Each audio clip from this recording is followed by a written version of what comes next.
Kia ora and welcome to Lady Parker Wine Reviews. It's a glorious day here in Marlborough, albeit a little windy. Most of the varieties in the Marlborough wine region are all in now, which has to make the wine producers and winemakers around the area happy. Everything's come in with exceptional quality, though everyone's a little bit emotional about the low yields. There's a few slow ripening varieties that are due in still, but they look to be in by the end of the week, I'm sure. So that's great news and very exciting. Today I have with me a wine from the Hawke's Bay wine growing region from Mr. Osawa Wines. International connection. Mr. Osawa is from Japan. He came to New Zealand in about 2004, scouted around for a little bit, and found in 2005 some land based out at Marae Kakaho, about 100 acres, had that planted in vines, about 9 different varieties, and Rob McDonald was on hand to make some wine from him. And from 2007 he's been making the wines for Mr. Osawa, who has been exporting the wines back to Japan for his loyal followers, most of its production anyway, about 70%. And the rest has been going elsewhere, mostly domestically, so you can also find this around the country. This is the Flying Mouton Hawke's Bay Pinot Noir 2009, well accoladed, as you can see down the side there. It's about the second tier of Osawa wines. They've also got their winemaker series in the Prestige collection.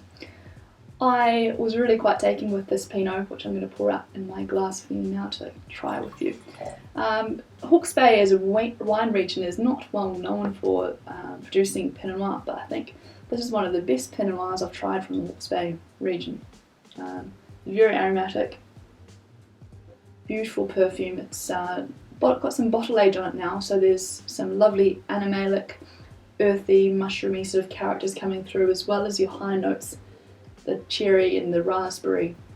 So very pretty perfumed nose on the palate.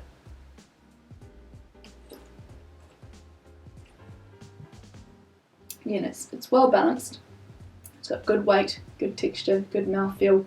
There's a little bit of seed tannin that I can detect on the palate. A slight coarseness as far as the tannins are concerned, but overall I think it's very well constructed and very well made, and that's testament to the fruit quality that's coming in, and obviously winemaking, of course. There's French barriques that are used in the maturation of this wine. It sits at about the 14% alcohol mark, which is on the higher side for Pinot, but still it's not overtly alcoholic or hot on the palate either. I think it's a great food wine. It'll go lovely with New Zealand lamb and even salmon and game fish, tuna, those sorts of things. And it retails for a decent price point. It's about $34.99, $35 mark.